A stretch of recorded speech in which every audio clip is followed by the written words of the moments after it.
Olá, bom dia, graça e paz em nome de Jesus. Deus te abençoe nesta terça-feira, dia 13 de agosto. Que o Senhor derrame das suas ricas bênçãos sobre a tua vida, sobre toda a tua casa, em nome de Jesus. Eu quero te convidar a abrir a tua Bíblia em Romanos capítulo 11, verso 1. Enquanto você encontra, nós vamos orar, amém? Pai, em nome de Jesus, nós queremos te agradecer por esse dia. Nós te damos toda a honra e toda a glória e pedimos que o Senhor nos abençoe em nome de Jesus Cristo. Amém e amém. Amém? Quero lembrar você que daqui a pouquinho, às 7 horas, nós temos o devocional com a pastora Ana e hoje, às 21h30, nós temos a oração da noite. Amém? Começamos sempre 5 minutos antes, cumprimentamos alguns irmãos, então fazemos a oração que tem sido uma bênção, amém?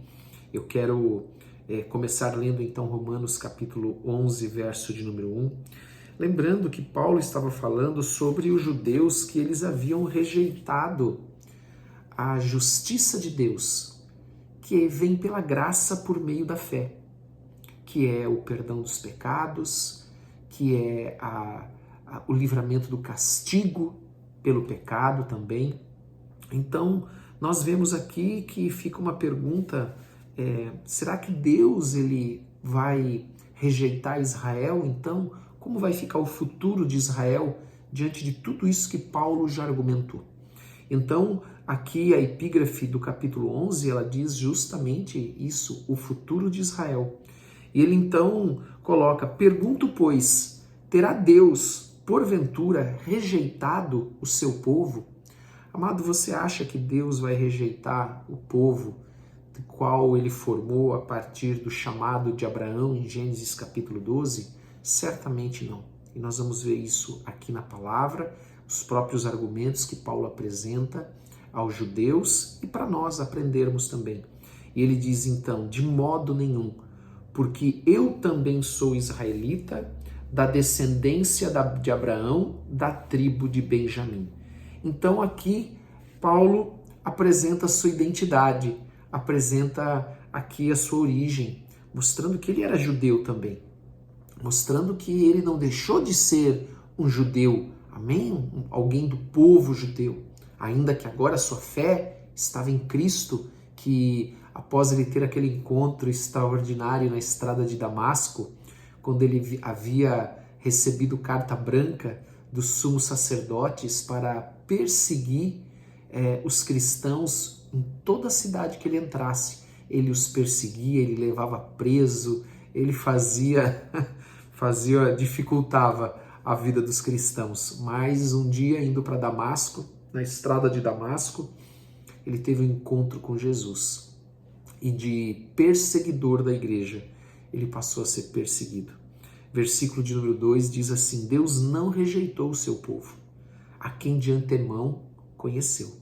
Ou não sabeis que a Escritura se refere a respeito de Elias como insta perante Deus contra Israel, dizendo, Senhor, mataram os teus profetas, arrasaram os teus altares, e só eu fiquei, e procuram tirar minha vida.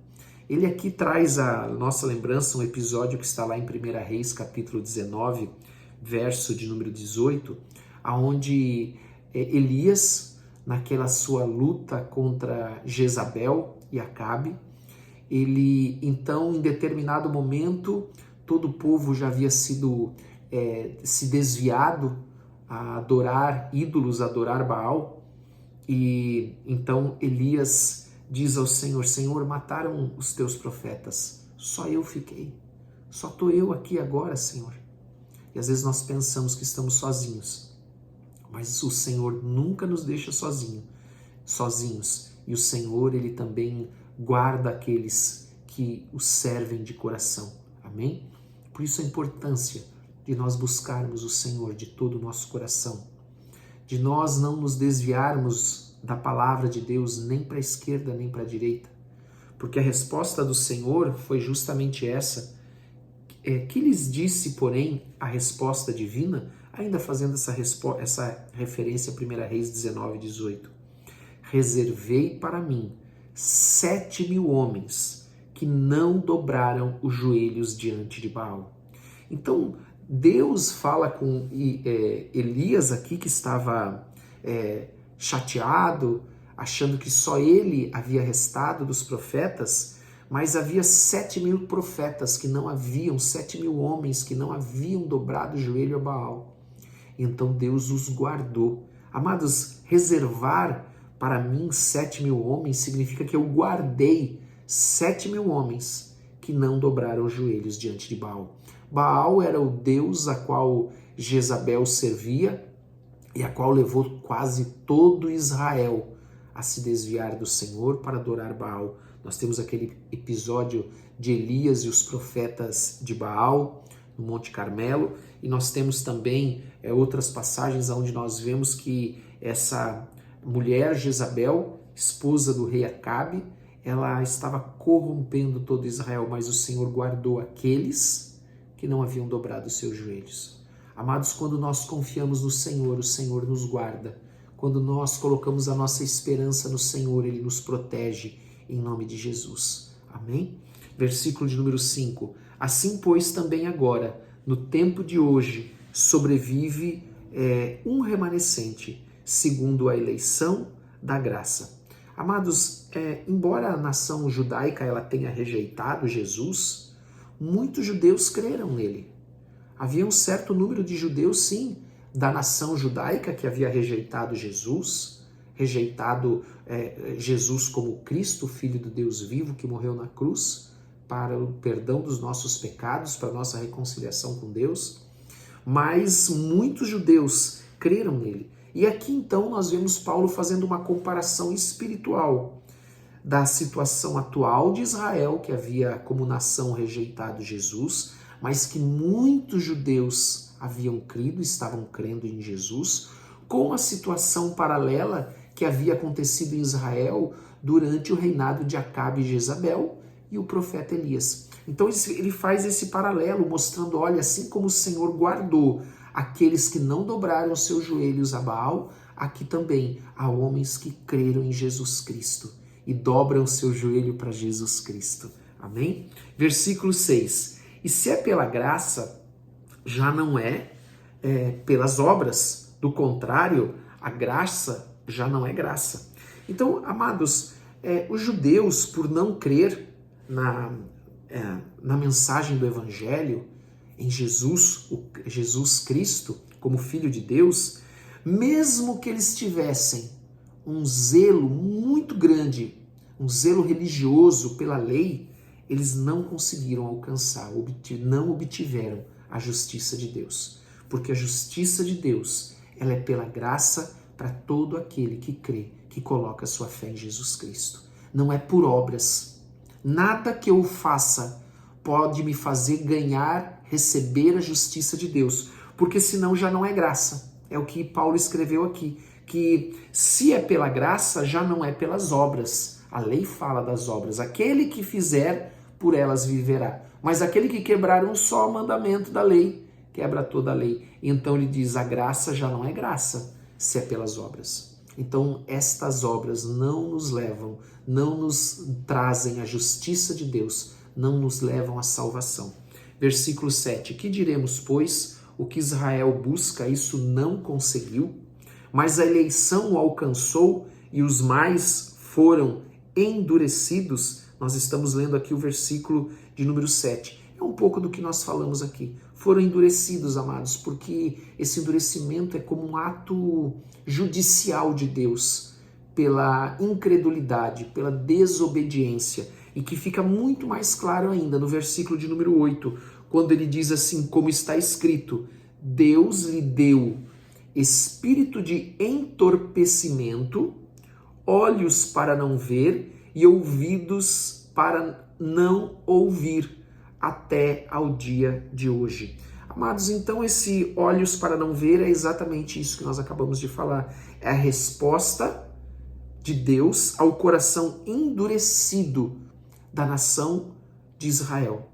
É, como eu falei, um ato judicial de Deus, e que nós podemos encontrar esse mesmo texto. De certa maneira é uma adaptação que Paulo faz de Isaías 29:10 e Deuteronômio 29:4.